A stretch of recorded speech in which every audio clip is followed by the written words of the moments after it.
Good afternoon, everybody. My name is Donna Feazell, and I'm your host of Donna's Edge Talk Show, Where Truth Matters. You can find us on the radio at iacradio.media, where we are Fox News affiliates. You can also find us on television, 182 on Charter. You can also find us syndicated on Abundant Television, found on Roku, Apple TV, and Amazon Fire. And don't forget the podcast on thenewscasters.com. I have Alan Mendenhall with me right now. Alan and I are really good friends, and so we've been doing this for a number of years.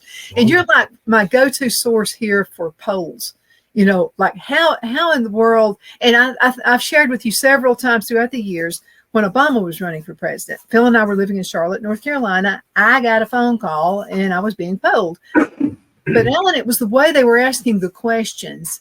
And it was almost a twisted way where it would sound as if I would be voting for Obama. And I just told the person, stop right there. I'm not going to be voting for Obama. I'll let you go. Bye. And I told Phil when I hung up, I said, I guarantee you that got cast as a vote for Obama. I bet it did. It's just the way they would ask the questions, like kind of like, you don't beat your wife? Well, how many times a day do you beat your wife? You know, it's just one of those kind of stupid questions, the way they run everything. But now you got some insight on that. Tell us about it. Well, I think that the entire reason why the LA Times and the Washington Post, and again, this is speculation on my part, did not endorse Harris last week is because they have seen the polls. They're looking at this electoral map and they realize that Harris can't win. Again, we're a week out, so I could be wrong. But having looked at these poll numbers, I think that's the case. There was a pollster affiliated with Trump on Fox News this morning, and here we are. It's 10:28 as we sit here recording this, so we're just over a week away. And this pollster said that based on their data for early voting, they can project that Trump has won North Carolina, Nevada, and Arizona. If that's true, if you look at the swing states being Arizona, New Mexico, Georgia, North Carolina, Pennsylvania, Michigan, Wisconsin, then then this pretty much to me shows that it's a done deal for Trump, especially if, as these polls are indicating, in Pennsylvania, Trump has the edge because Pennsylvania has the most electoral college votes of these swing states. It has 19, and I'm looking at these polls for Pennsylvania, and Trump is up in each one since last Wednesday, October 23rd. He's been winning every one. So whether it's Insider Advantage, Franklin Marshall, Emerson, Trump has the edge. If he wins Pennsylvania, I don't see that there's a path for her. If he's got Nevada and he's got North Carolina, let's see, we'll give him Arizona too. Then this is going to be tough. So if he gets Pennsylvania, there he's at 271. So if he wins Pennsylvania and he does have North Carolina, Nevada, Arizona, there's no way for her to win. And that's assuming that Georgia is the toss-up. But I think Georgia goes to Trump. If you give Georgia to Trump, that gives him 287 electoral college votes. Again, he only needs 270. And this is assuming that Ohio doesn't go just fully red. If Ohio goes fully red, then that's putting Trump up in the 287 range. I mean, I think he's got this pretty squared away. The more I play with this map, the less I see Harris having a shot, unless the polls are just off. But you made a really, really good point, which is that in general, the pollster industry is left-leaning. And so they will frame their questions in ways to try to elicit pro-Harris responses in order to give the impression that she has momentum and that she can pull it off. But I think when you saw Anderson Cooper grilling Kamala last week, when you saw the LA Times refuse to endorse, the Washington Post refuse to endorse. My theory, again, it's only a theory, is that they realize that they can't win, and so they are already looking toward the next midterm election, the next presidential election, and they have to start crafting the narrative now, which is, see, we just had a bad candidate. The process was bad. They've got lip reading experts looking at what happened at the Kennedy funeral from last week between Biden and Obama, and what the lip readers are saying is that Biden said something like, "She's not a stronger candidate as me," and Barack Obama saying, "Yeah, she's not." And if that's also true, it's more evidence that the Democrats are alive to the reality that this election is lost already. Maybe I'm entirely wrong, and this interview will look foolish in 1 week, but that is the way the numbers are looking at this moment. Yeah, but I think you're on to something. So let me ask you a question, because for the first time in our lives, Phil and I voted early because we're not going to be in the state. We're going to be on a trip. So we did that. I was a little apprehensive. I was a little nervous about that. Will I wind up being a Kamala voter when I actually voted for Trump? That kind of thing. But it went to the county, so I know where it is, and I know that we counted. So do you think the Democrats actually gave us a gift by talking us into early voting? Think about that. Possibly. I mean, I think the Republicans understand now that they have to beat the drum for turnout. They've got to get turnout. They've got to exercise every vehicle available to them in order to get votes in, and they're going to use them too. I think in states like North Carolina, we'll see. I mean, the hurricane devastation and everything else was rough in North Carolina, and I think it made FEMA look terrible. I think it made the Biden administration look terrible. It's not really clear who's in charge. Elon Musk came in to try to give private relief to residents of North Carolina, and the federal government turned him away. I think that type of stuff looks really, really bad. And of course, North Carolina is a swing state with 16 electoral votes. Electoral college votes, excuse me. I just don't think that the Biden-Harris administration played that well at all. And it's still so unusual to have this situation where a vice presidential candidate is running and the current sitting president is not. And if Biden was a weak candidate, but over time had proven in the last election and in the last primary that he was a stronger candidate than Kamala, and we can see as support is sort of dropping for her right now, that the longer people have to get to know her, the more she talks, the more people don't like her. And I think that's why here we are, however many days into her nomination, into her candidacy, that she still hasn't done a formal press release. She is not good at handling these questions. Anderson Cooper grilled her last week, and she provided sloppy answers. She does not know how to answer questions under pressure.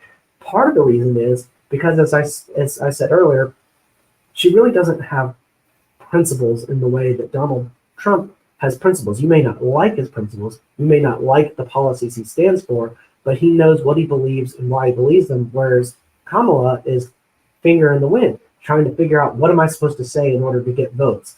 Oh, I'm supposed to be a secure border today, and never mind that my entire career I've been against that. Today, that's what I'm supposed to be.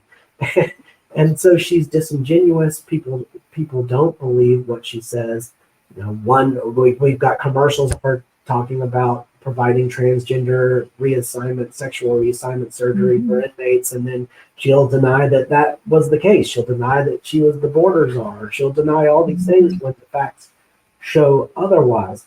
With Trump, you may not like his tariffs. I actually don't like his tariffs. I'm a free market person, but you know where he is. You know what he's going to say. I love that he was talking last week about eliminating the federal income tax. We've never had a presidential candidate in my lifetime put something like that on the table. That's a big deal. Even Ron Paul tweeted out Now this would really make America great again. that policy. I mean, I have no doubt, no doubt whatsoever. Okay, so this is what they're running on. They only have one platform, only one, and that's abortion. So I'm going to put it to you this way. Let's pretend I'm a woman who has had several abortions, and I'll probably have more. Just pretend, okay? So, but then I'm having a hard time making ends meet. I can't pay my rent or my house payment. I can't pay my car payment. I can't buy groceries because, but I mean, you got to admit it under the current administration. I'm just telling you, people are having a hard time paying bills. They really are. Absolutely. And the numbers don't. Oh, go ahead. Yeah, but if I've got two platforms to choose from, one is abortion and one is can I live? Can I make enough money to pay bills? I'm going to choose the one where I can pay my bills. I'm sorry. No, I'll just go to the state that will let me have an abortion. No doubt about it. And even with the Federal Reserve cutting interest rates, the expectation was that, housing market was going to start booming again, but none of that actually occurred. And in fact, homes are not selling still. Inflation is still a problem, and people are still struggling. At the gas pump, at the grocery store, food prices remain high. And even if you say, okay, yeah, inflation has reduced a little bit, and we're not seeing numbers like we saw. Well, we still have felt realities that are holdovers, because if I've been under strain from inflation for 3 years, I'm not all of a sudden going to have new money in my pocketbook to spend when I'm, in a hole for what I've been in at the time. We still have issues with student loan crisis. We still have issues with the border. We still have all kinds of serious economic problems left over from COVID. I mean, the supply chain issues have not entirely corrected either, and so we're not where we ought to be as a country, and that situation lends itself to the sort of new slogan that Trump introduced in Madison Square Garden last night, which is "Trump will fix it," because I do think he's got the momentum. He's got the momentum. He definitely has the momentum right now, for sure. In fact, I'm going to pull this up. This is a demographic shift. This is a graph I'm looking at. And Trump and Harris support where the gains have been made. They're overwhelmingly, this is since just 10/25, October 25th, so 3 days ago. Trump has made inroads of 14% shift among high school graduates, an 8.1% shift among blacks, an 8% shift among those 65 and older, a 2.1% shift among Republicans, because there were still some, never Trumpers out there, a 5-point shift among suburban people. I mean, it is overwhelmingly shifting towards Trump.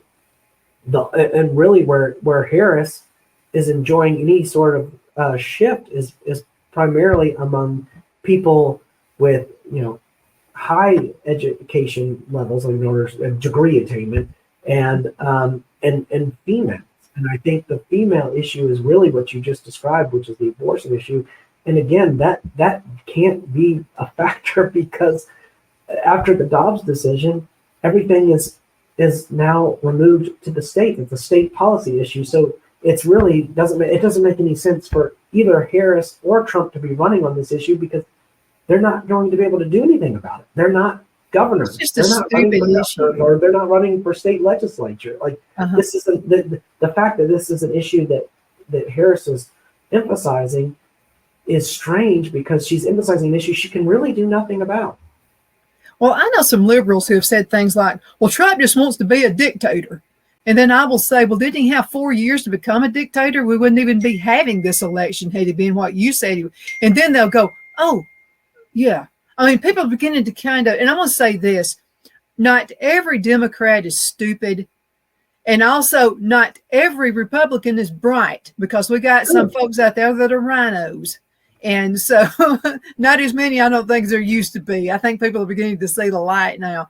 But the whole point is people really, at the end of the day, they're going to cast their vote on their pocketbook. I believe that more than anything. I mean, have all the abortions you want. I'm not going to say that's your business. If you want to have one, go have it. Just go. You have to go to another state. Can't do it here. But just go across the state line and get it. But be able to pay your bills. I mean, because I don't want to see anybody on the streets. I mean, I just don't. I want everybody to be successful. Yeah, I think everybody wants to live in a society with a booming economy. Everybody wants to improve their station in life. Grandparents want lives for their children and grandchildren to be better. Parents want lives for their children to be better than theirs was. I mean, that's generally the trend in history. We all want things better for our children than what we have it. And I believe that the millennial generation does not feel that they have enjoyed the economic successes that their parents had. I think they all feel worse off. I'm a millennial. I'm 41 years old. I'm technically a millennial. So even Gen Z, they feel as if they're still living in their parents' basements and out of a student loan debt, can't find jobs, can't buy houses, delaying marriage, delaying children.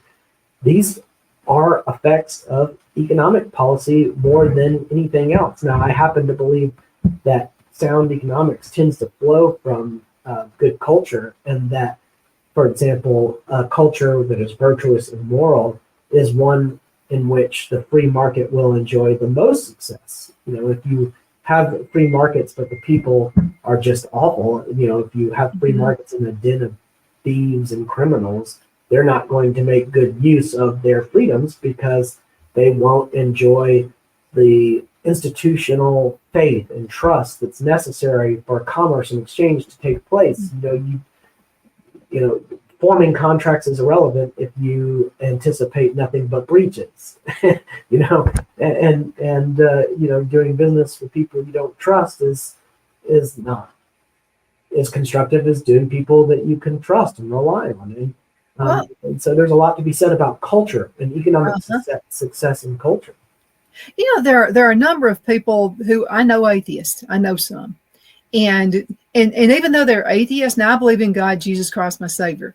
But a lot of people don't. But even those people would rather hire someone in their business who believes in the 10 commandments. Thou shalt not steal, which means that you're not going to steal from my company. That's pretty big. So it's little things they are saying. Apparently they're trying to attract the atheists, people who want abortions. They're trying to attract that crowd. But even atheists want good people within the organization. So let me ask you a question. This is something Kamala said, which was completely stupid at one of her rallies. So a couple of two young guys, said something about Jesus Christ, their Savior or something. I forgot what they said exactly. And then she calls them out and says, "You're at the wrong rally. It's the small one down the street." Well, how are you going to take that? Yeah. I mean... so maybe this will, because last time you were on the show, we were talking about Christians not voting as a whole. Maybe some of that woke some of those folks up when she said that. Oh, I have no doubt about it. I mean, it is a form of absolute bigotry. I mean, there's no other way to put it, and it also reflects an insincerity on her own expressions to religious faith, which, by the way, tend to be very muted. But if you were to press her on what her faith is, she would purport to be Christian, even if many of her policies don't align, obviously, at least with Christian teaching. But she's showing signs of intolerance. She's showing signs of prejudice. She's showing signs of disdain for people of faith. And that, to me, is a significant evidence of pure bigotry, just anti-Christian, discriminatory attitude. And I think it's going to harm her because, obviously, there are more Christians in the country than any other faith. And in particular, in swing states like Pennsylvania, there are many Christian voters. She's going to lose North Carolina and Georgia with that kind of rhetoric. and she's going to lose the black church eventually by doing that type of stuff. I think black voters have seen the Democratic Party fail them now for decades, and their policies resulting in nothing but nothing constructive. If you look at the cities, the major cities that are democratically controlled, whether it's Detroit or Chicago, blacks are not doing well there. They are suffering from Democratic policies, and in a lot of the heavy Democratic cities with high African American populations, there is widespread corruption, and this disproportionately impacts the very communities that the Democrats purport to help. And I just think we're in a new moment with information readily available at everybody's fingertips. You don't have to just listen to party leaders for information. You don't have to say, I trust what MSNBC tells me or what CNN tells me. You can go look it up yourself, and you can crunch the numbers. You can get on Twitter and have conversation with anybody else in the world. You can share experiences with other people. People can see videos of what's happening on the ground. And and anecdotal or experiential evidence is not as good as hard data, but people tend to realize that, even data can be manipulated. And when I see patterns, whether they're through video footage or any sort of semiotic medium, whether we're dealing with, print, visual, whatever it is, and I can see patterns happening. And if the data isn't necessarily verifying the reality that I am experiencing every day, I am going to cast doubt on the data, because I'm going to say, okay, well, data is amassed by somebody.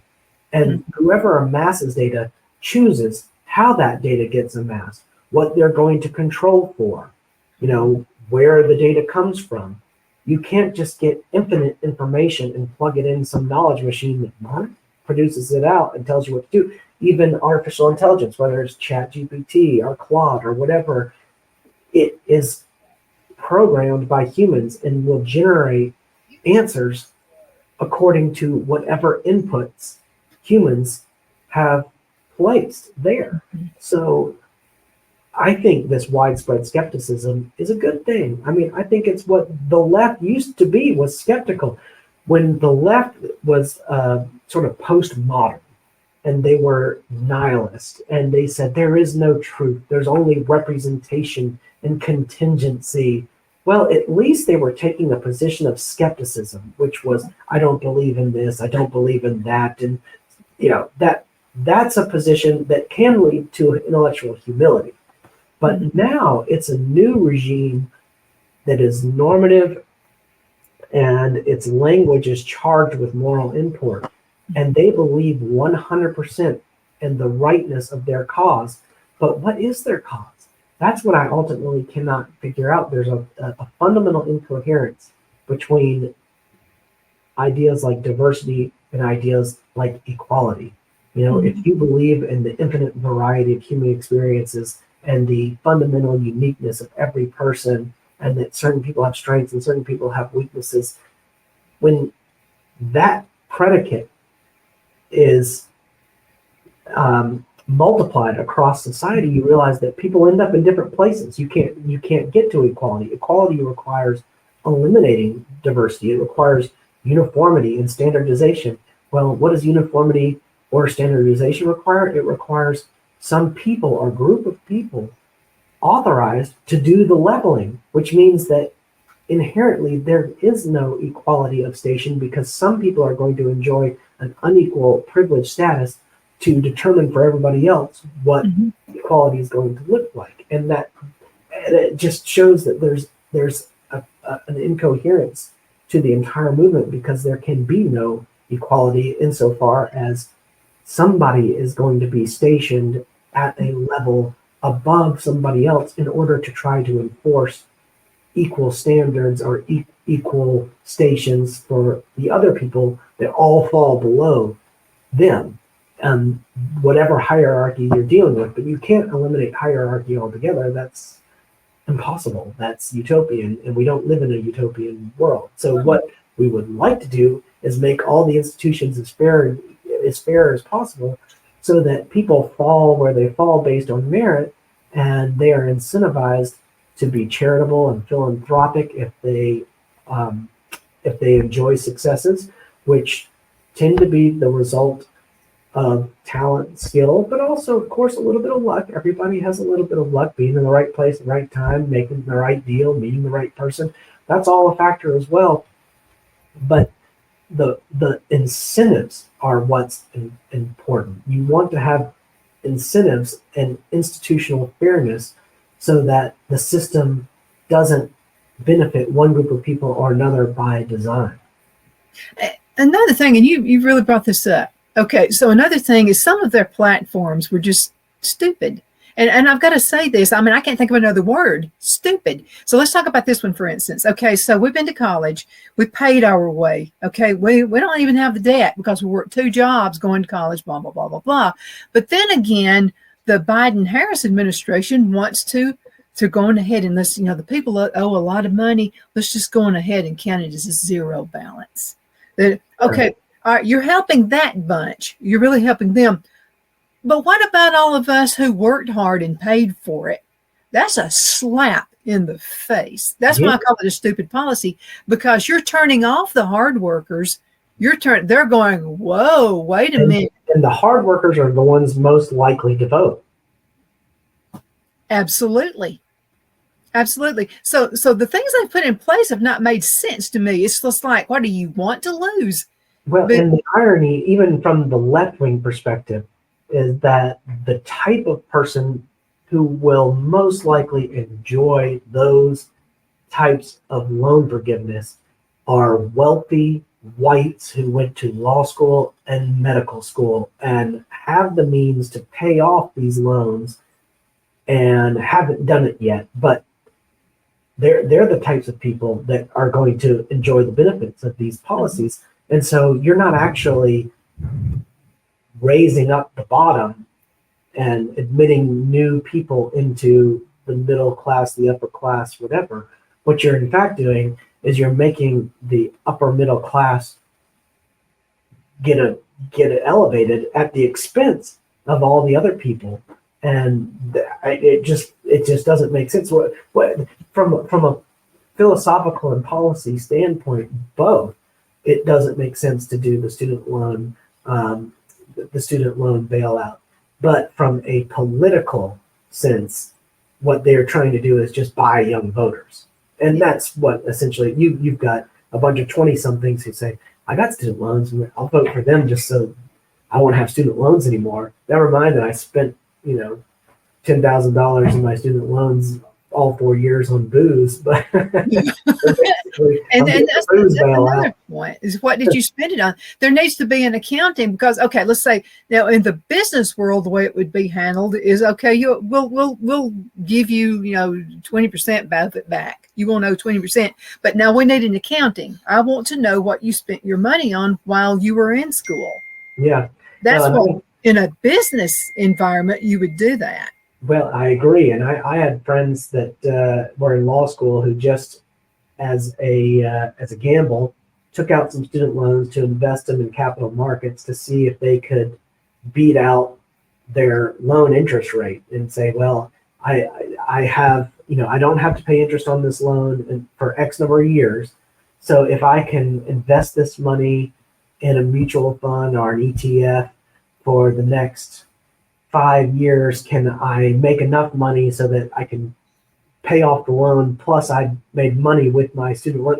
I knew people that did that kind of stuff. And that's obviously not what student loans are designed for.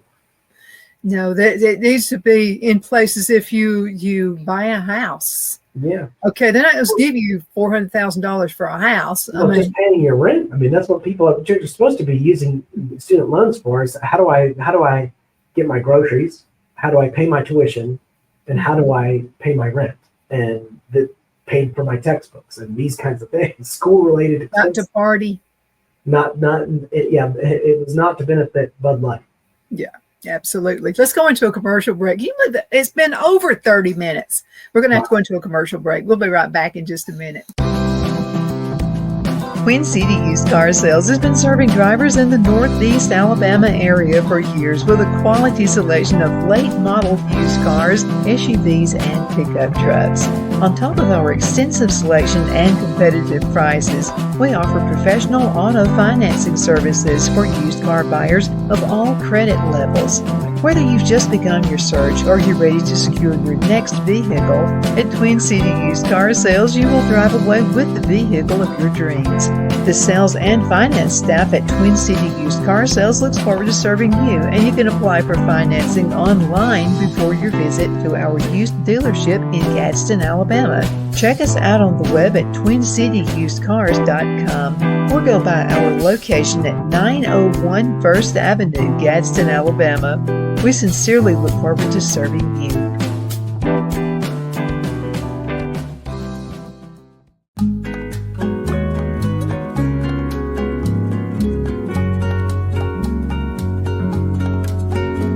At Lamone's Mexican Restaurant, located in Henniger, Alabama, and voted Best Mexican Restaurant of DeKalb County, Alabama 2020, we're here to serve you with authentic Mexican cuisine. Order easily online by going to lamonsmex.com or call 256-657-3999 to place your order. We're open Sunday through Thursday 11 a.m. to 9 p.m. and Friday and Saturday 11 a.m. to 10 p.m. Whether you're celebrating a cozy date night for two or a celebration for a crowd, at Lamone's you'll love our atmosphere and friendly servers. Thank you for dining with Lamone's Mexican Restaurant.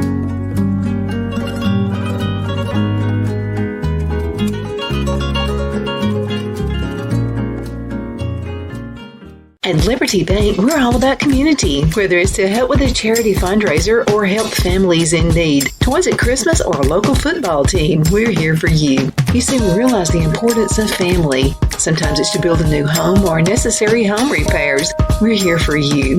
If you like the feel of a small town bank with all the conveniences of a big city bank, we're here to serve you.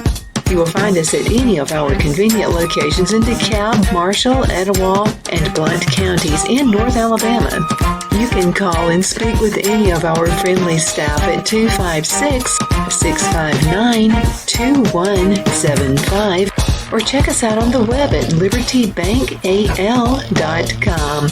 And thank you for your support of our community. Member FDIC Equal Housing Lender.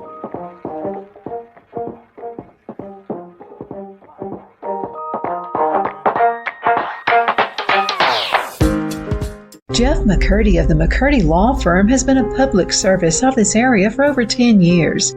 McCurdy, a member of the Henniger City Council, serves as prosecutor for the town of Sylvania and was named public defender for the city of Rainsville.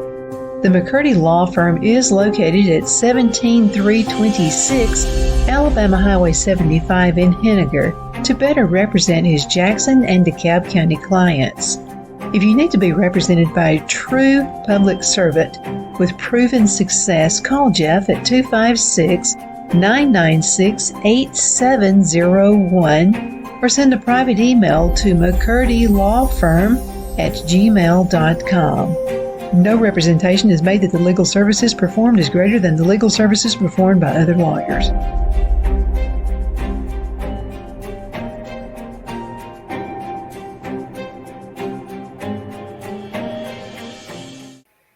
Good afternoon. We're back. My name is Donna, and I'm your host of Donna's Edge Talk Show.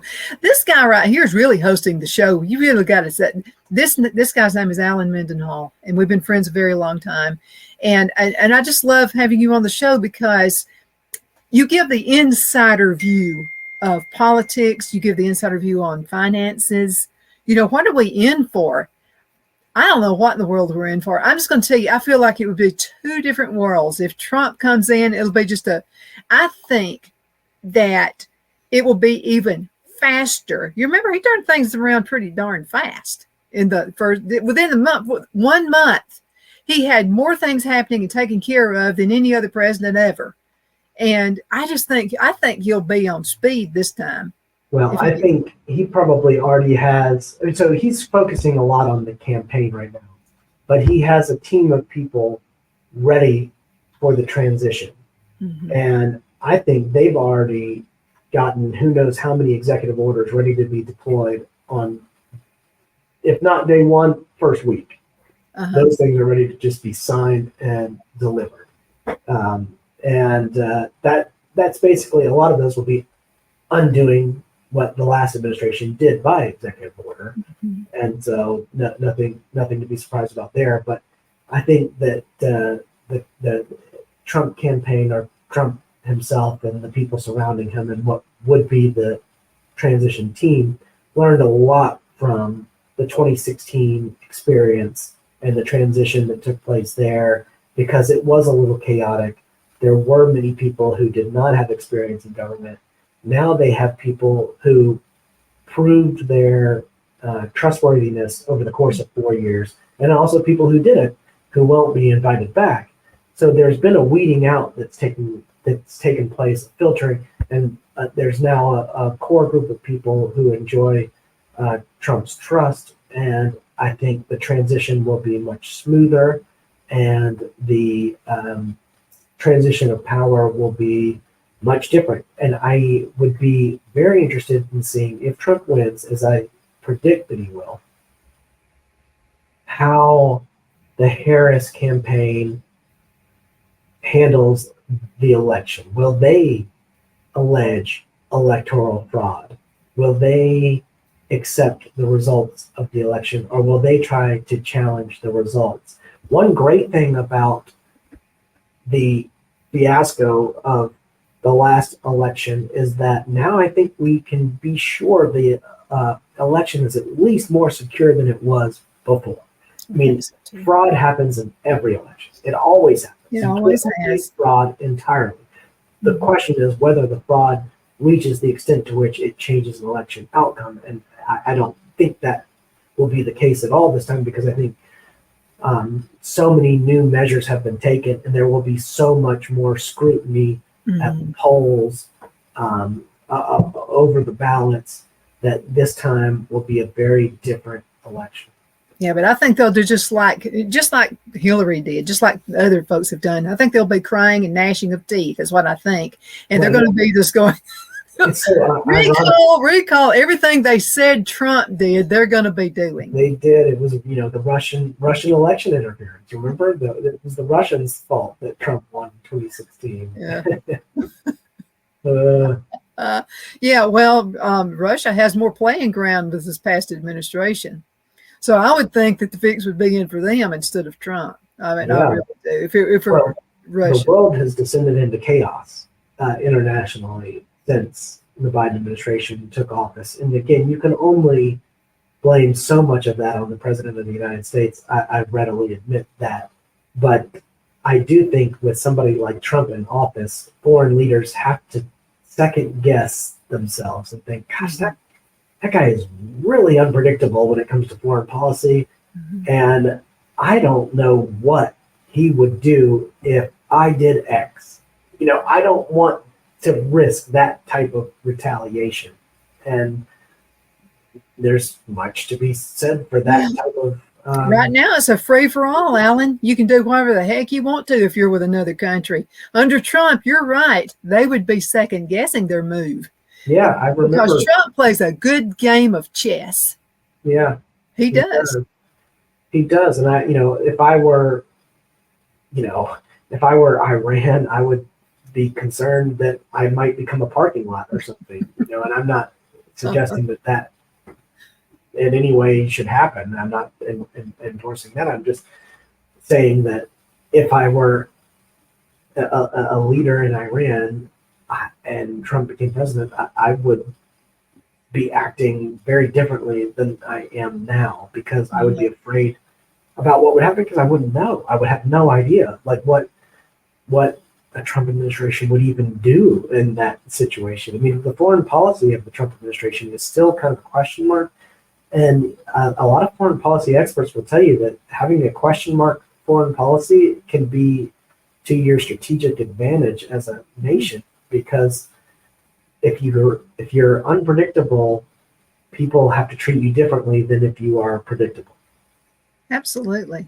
I just keep going back to the little dictator in North Korea.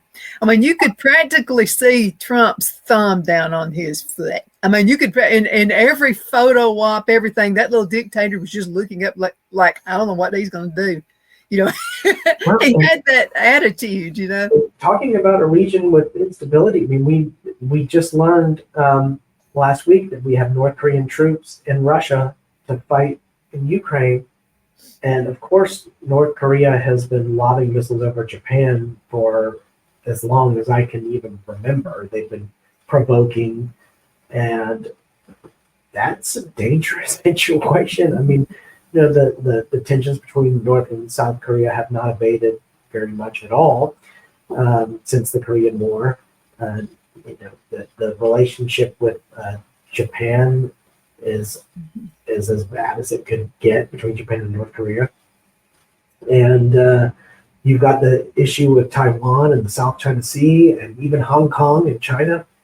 And these all add heightened tensions in Asia when you've got them in the Middle East and Russia, Ukraine. Excuse me.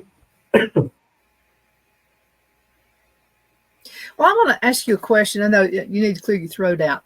So this is something that's been weighing on my mind because you've heard there's going to be a little surprise that could possibly happen.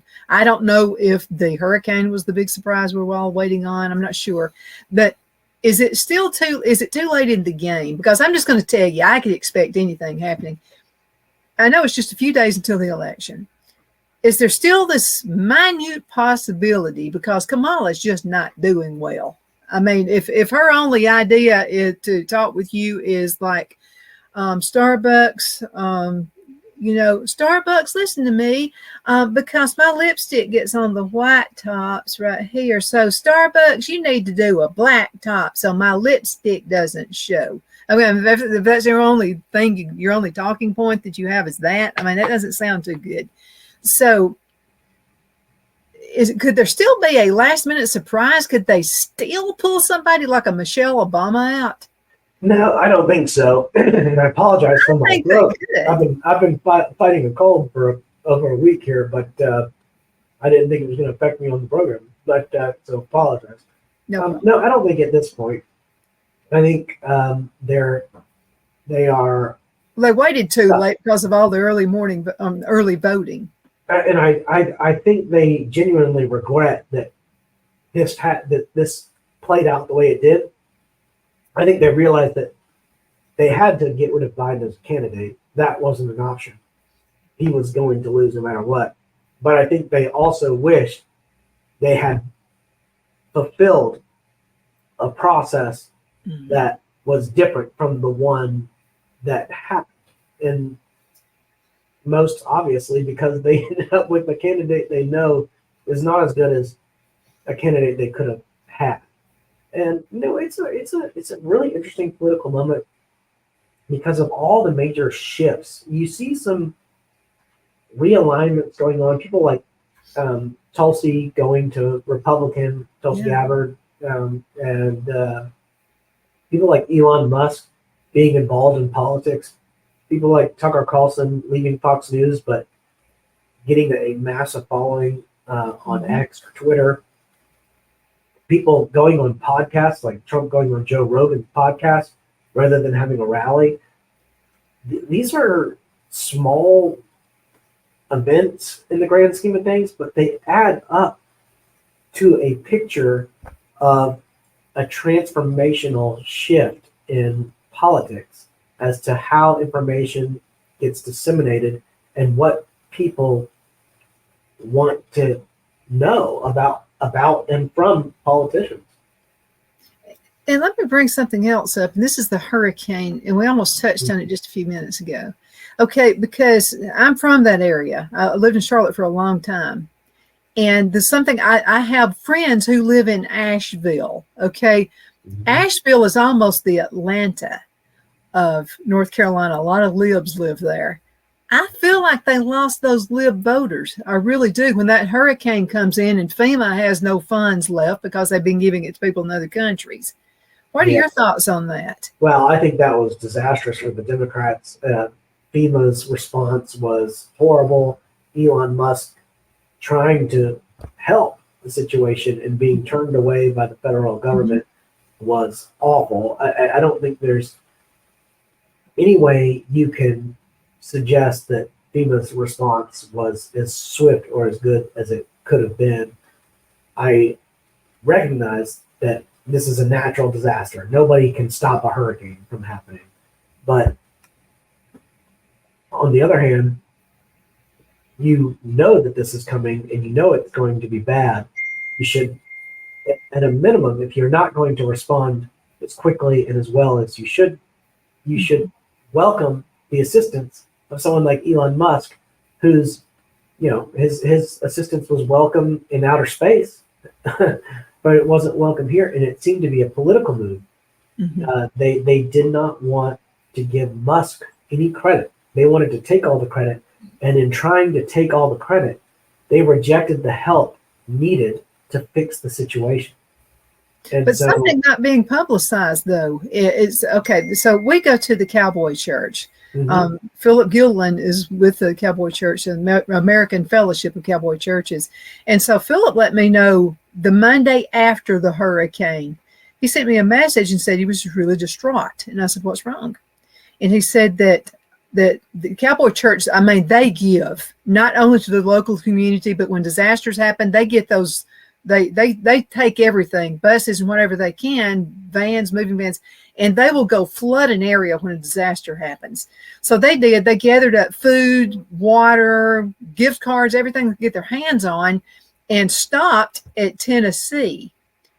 And so some of the churches told Philip that FEMA was actually confiscating their things, like their water and their things like that. And I said, you gotta be kidding me. And he said, no, he said, they're actually taking products away. This is something I know that happened. Okay, this definitely happened. Why would you, as FEMA, as the director of FEMA, why don't you just welcome all the help you can get? Yes, churches, come on in. Bring your food, bring your water, bring whatever you can to help us out. We need it. But instead they wanted to turn them down. I have no idea. I would love to hear an explanation because I would love an explanation for that. I have no idea. I don't know why that would happen. But it did. And so okay, I've heard my grandparents talk about this. We younger folks think welfare and food stamps have been here forever. Or whatever you call it now. Well, I used to hear my grandparents talk about this. It hasn't been forever. During the Depression, what would happen is the church and the community would help people that needed to be fed. And I've heard my granddad talk about it a lot of times. Said one time this man was out of work, had a whole bunch of kids, the wife couldn't work. They couldn't make ends meet. So what happened is church got together and helped them with their roof on their house. And they're gathering food from all over the community. Women were bringing covered dishes and everything else to those people. And I said, so you didn't have food stamps and welfare then? And he said, no, we were the food stamps and the welfare. The neighbors got together and helped. Looking at the big picture of history, this is an important point for the United States because the 19th century ethic of sort of self-reliance and civic mindedness and community has given way as we've adopted a reliance or dependence on governmentality and bureaucracy. If you look at the Woodrow Wilson sort of model for the administrative state, where it was going to be, you were going to have executive agencies, and they were going to be populated by experts who are supposed to have very specialized knowledge that would relieve everyone else of the responsibility of having to worry about knowing those stuff because Congress can't know all these different things. You can't be an expert on all these things. And so this would relieve Congress of those responsibilities. Well, this type of mentality has given rise to the administrative state. It is a massive apparatus. It operates essentially as a fourth branch of government, unchecked by the regular executive, legislative, and judicial branches. And in fact, it has within itself all three of those branches. Each administrative agency has an executive head that enforces the law, has a legislative power. They promulgate rules and regulations, and they have their own judiciary with administrative law judges. And that all functions outside of the other three branches, unless, of course, there's a lawsuit that involves an executive agency and brings it into the regular judicial branch. Or, of course, Congress itself can legislate terms about these executive agencies because they're all creatures of statute. But Congress tends to abdicate its responsibility because, well, there are many, many reasons. One of them is that, let's say, for example, you're a Republican and you don't like the EPA. Well, you can always run against the criticisms of the EPA. Whereas if the EPA is not there and the EPA is not making all the mistakes it makes, it gives you one less thing to complain about. There are a lot of other incentives, of course, at play, and there are many other reasons why these administrative agencies continue to grow. But the point is, 19th century American civic life, in which we have fraternal orders, mediating institutions, as Alexis de Tocqueville observed during his tour of America, or what Edmund Burke referred to as little platoons. But these civic societies, these clubs, they all have taken a backseat. And now people look first and foremost to government solutions for everything. And we wonder why there's such a divide or fracture among people. And it's partially because they've been deprived of the everyday ways of connecting with each other in the form of community, in the form of neighborliness. And government has sort of extracted or taken over every realm of life, right down to the basic sort of civic association. And that's problematic. It definitely is. So let's connect a little bit about people being against each other. I mean, that's part of the playbook. You know, we don't want this group to like this group, that one to like that one. So, and this has been going on for centuries, but I'm talking about more prevalent now. Okay, you started in the 60s trying to turn the blacks and the whites against each other. Mm-hmm. Well, that didn't work. One of my mother's best friends was Edwina, and we used to think, and she was black, and we used to think if something happened to my parents, we'd probably go live with Edwina. Yeah. Because, I mean, we were just really close to Edwina and her family. So then you start getting, okay, now we want the blacks against the Hispanics. And that's happened because now the blacks feel left out on some things that the Hispanics are getting. Now they're doing the Haitians and the Hispanics. It's like it never stops. It's like turn groups of people against each other. That's in their playbook. But in the long run, does that always work? Well, because when you have the blacks thinking, well, I don't know, the Hispanics are getting better treated than I am. And then you have the Hispanics who are saying, wow, Haitians being treated better than I am. Yeah, I think identity politics is problematic for a number of reasons. I mean, I think if you just look at the ancient Aristotelian notion of ethics as judging people based on their actions, because those are manifestations of their intent. Those are external manifestations of something internal, of decision making, and that's the basis on which we evaluate merit, rather than surface level immutable characteristics such as skin color, which people cannot choose. Mm-hmm. If you begin down the road of evaluating people based on the color of their skin, then you are invariably going to adopt programs that are discriminatory based on race. And that's always problematic, no matter when and no matter against whom, because we really want to get to that Aristotelian ethic that evaluates the merit of people based on what they're doing, the goodness or badness of their actions. And if you start looking at people and judging their goodness or badness based on what they look like, is just incredibly problematic. And so I've found that people who are criticizing the state-based laws that are trying to dismantle DEI are very ironic, because they do it assuming they're contributing to the progressive posture, that they're part of some tradition dating back to civil rights. And in fact, what they're doing is rejecting Martin Luther King's dream that the children would be judged by the content of their character and not the color of their skin. In fact, now that people are advocating race-based discrimination, and if you would have asked us if you think it's good or bad to discriminate against people based on their race, they probably say, "Oh, I think that's bad." Well, then why are you doing it? Why is that what you advocate? Why not advocate a system that judges people based on their character? And how do you ascertain character? Well, by actions, by behaviors, and that's how you should assess people's contributions to society, and also how you can incentivize good behavior among the populace writ large. You're spot on. And let's just talk about it.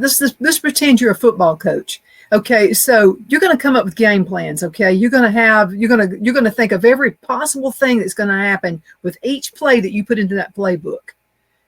The Democrats are not doing that. They're just throwing it out there. They're vomiting weird stuff out on the American public. And one in particular is they always backtrack. Okay, so first of all, you're not supposed to know the difference between a man and a woman. Okay, that's number one. Well, then Kamala comes in, she's running for president, and then they're saying, I'm with her. Well, my question, I thought we weren't supposed to get the story straight. How do you want us to do it? Do you want us to don't do the difference? We don't know the difference between a man and a woman. Or do you want us to? Because they keep going. It's like watching a game of ping pong.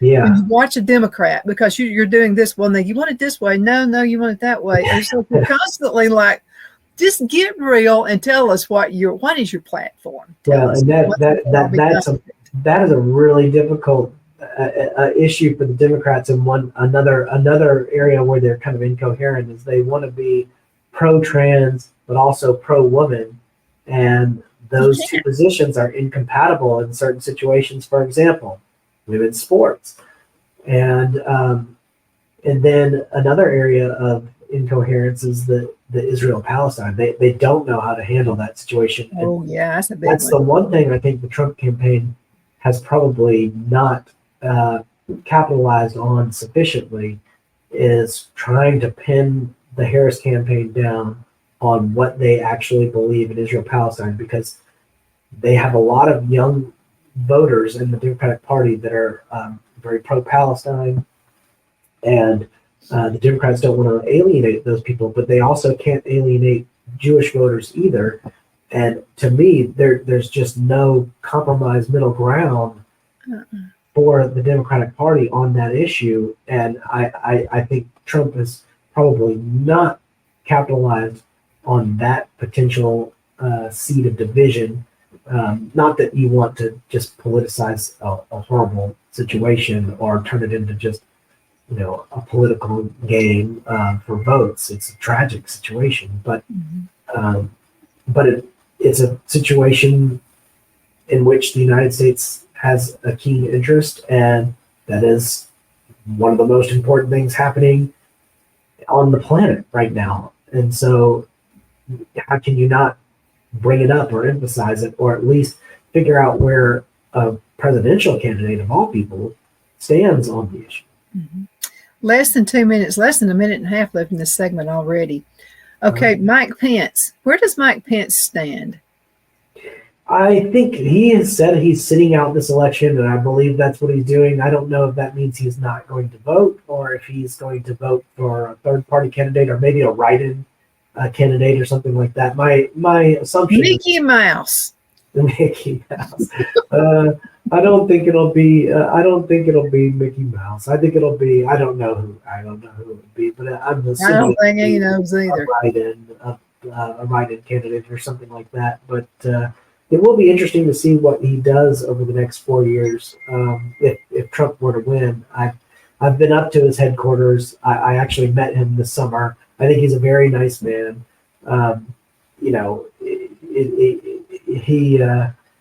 He is one of those figures that is very put out by what happened to him at the end of the 2020 election, and so I don't know what he's going to do, but I think he doesn't have a backbone, and I think he needs to be on America's side, is what I think. But who am I? Alan, thank you so much for being on the show. It's always a pleasure. Thank you so much for your insight. Very wise, very wise. And you're always one of my go-to people, so I appreciate that. Well, I appreciate it too. Thank you for having me on. And thank you guys so much for watching. We'll see you next time around. Hope you have a wonderful rest of the day. Thank you again, Alan. Thank you.